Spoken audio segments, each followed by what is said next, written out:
Well, that went pretty well, didn't it? I mean, man, talk about domination. We thought this might be the game of the week heading into it. It ended up being the blowout of the week. Pretty much everything went well for Baltimore as they were able to kind of dominate I still do think a good Lions team. And let's talk about what Lamar did well, what this Ravens offense did well, because we know Lamar is good, right? I mean, okay, you're going to find a couple of comments still calling him a running back, whatever. Most of us know Lamar is still really good, right? This is unfair, and it's almost like a greatest hits album of I feel like I've seen these plays happen before by Baltimore, but they were just hitting him on such a high level in this one where like something like this, it's that typical Lamar Jackson situation where you fake a handoff and then run towards the bottom of the screen. So for the edge defender here for Detroit, watch as it's Aiden Hutchinson, watch him run in and he tackles the running back. He's thinking, wow, I got a great tackle for a loss. This is awesome. Unfortunately, you're tackling a guy who doesn't have the football. That's not something that's going to help you out too much. Lamar gets sort of towards the outside, and I do have to say, I really like Hutchinson. If you know this channel, I'm a very pro Aiden Hutchinson. You got to be aware of this stuff. This is what the Ravens like to do. I just got to throw that out there. But still, again, it's hard. It is hard. The Ravens are very good at this. You see now an off-ball linebacker here for Detroit. He's got to move in to make sure that he can defend. This is Alex Anzalone, making sure he defends a Lamar Jackson scramble, as that's what usually happens on this play. Well, this is another wrinkle that they're adding to it, which is Odell is now out there ready to potentially catch a pass, which now gives you an extra option. So it's like they're building on top of already really difficult to stop plays. As you see, Lamar flips it to Odell, and now you get Odell in open space. Didn't do a lot on this play, but in the future, it could do something. So this is just one of those plays where it's like, man, the Ravens, not only are they great at like just, quarterback running, all that stuff, but they're so creative in how they do it. It just makes it work that much better. And also something like this is, I think, a really key play. So the Lions are going to be in zone coverage, and this is a classic example of why you need multiple receivers, why you can't just let one guy be the guy, and why you ideally need a plethora of good receivers, which is what the Ravens have tried to accomplish this offseason. And while it's had kind of mixed results so far, this was obviously a resounding, awesome result. And having a bunch of different receivers doesn't just mean you have different guys to throw to. It means situations like this where, Odell Beckham Jr., he's running just a setup route on this one. Going deep, trying to push the safety deep. That's what he's trying to do. You then have, it's going to be Zay Flowers. He's the guy who you want to actually hit. He's going over the middle. You're going to run a play action to get linebackers to move in. Hopefully he gets open. As you see, Lamar takes a snap. He does run this play action. He eventually fires over the middle. Good throw, but it was very open.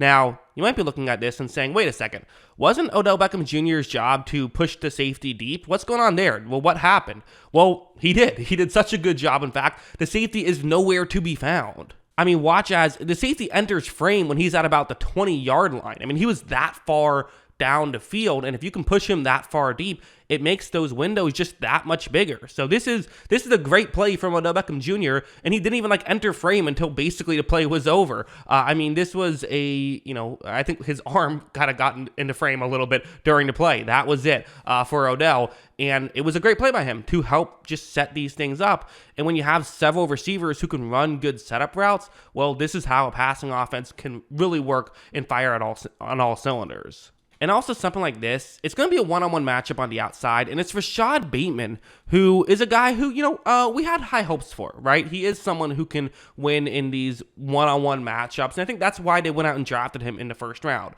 Go out and win on the outside, because this is a coverage that has just given Baltimore all kinds of trouble in the Lamar Jackson era of, if you play man coverage, sure, Lamar can run on you. That is something that you have to, just take, but they don't really have receivers who can win on the outside. Well, in this game they did. I mean, watch as Lamar takes the snap. He runs a play action, eventually is going to look towards Bateman, fires towards Bateman, and this is just wide open. And this is just not something they've had a ton of, is guys who are winning on the outside consistently. But in this game they did. And maybe that's due to the Lions not having a ton of secondary depth. But you know what?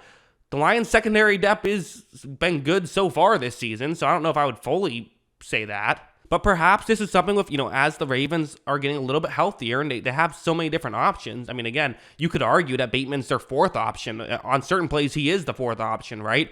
Seemed like he was the fourth guy Lamar looked to on this play. But when he was getting open consistently, like that's what you want to see have happen. And of course, Lamar does hit this throw. Bateman is able to, again, tries after the catch, mostly just, gain a couple yards and that was it. But still, you did a good play on that one for sure.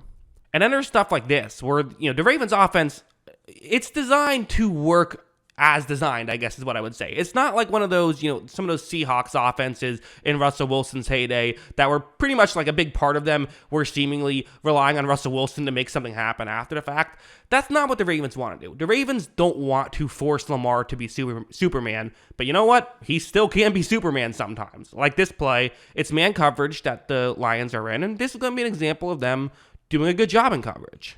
As you see, Lamar takes the snap, looks over, doesn't have time to make a throw, or he has time to make a throw, but doesn't love what he sees. And this Ravens offensive line, which we thought would be great coming into the year, it played great in this game, I thought. Lamar's now he kind of ran into his own offensive lineman, weirdly enough, but still good enough block that it doesn't matter. As you see, he's going to now scramble out, and I'm going to end up pausing this. The frame is about to leave his hand, right? It's leaving his hand right now on this frame. This is 9 1/3 seconds into this play. 9 1/3 seconds. I mean, on an average play, you're typically looking at 2.5 seconds. So, okay, this is something that also helps out the receiving core, is giving them nearly 4 times the amount of time you typically get. As you see, Lamar Jackson is able to make a throw. They're able to get a touchdown right there. So good stuff there by Lamar, because again, this is always part of the thing, right? And also stuff like this, which is, sort of knowing who Lamar is, knowing the threat of Lamar, and building off of that, right? That's always going to be a key part of a Lamar Jackson-led offense. This play, it's zone coverage. You have, Andrews is going to run deep, but they're going to sell as though it's a quarterback run, a quarterback-designed run. And having these designed quarterback runs just can completely frustrate a defensive coordinator, and you're going to see that happen here. We'll watch how Lamar is going to take the snap. You're going to see that Mark Andrews is wide open. No one's picking him up right here because they thought Lamar was going to run with the football. And this is something the Ravens do, and it's just really fascinating. I want to be clear. Everything I saw the Ravens do, I had seen them do in the past. Nothing they did, this is the play they've done before. I specifically remember them doing it against Denver, but they've done it against other teams as well. The first play, they've done it a few times. The one where they kind of, fake a handoff, but then also throw the ball instead of have Lamar, scramble out, that kind of thing.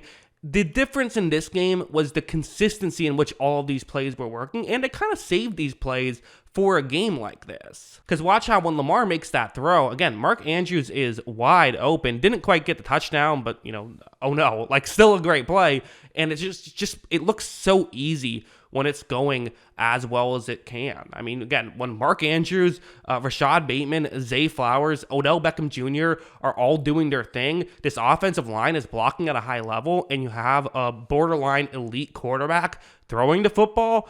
I mean, this is an offense that, I don't think this Lions defense is bad. I really don't. I just think that this is an example of if you catch the Ravens on their best day, maybe we kind of got to view them as how we say, if Josh Allen has his struggles, but if you catch him on his best day, look out. For Patrick Mahomes, if you catch him on his best day, look out. I think we should look at that with Lamar as well. You catch him on his best day, look out. And unfortunately for the Lions, they caught him on his best day, and it was maybe the best day of his career. It was that impressive by the Ravens. Great stuff from them, I thought. What do you think? Let me know in the comments below. Always love hearing from you. And of course, as always, thanks for watching.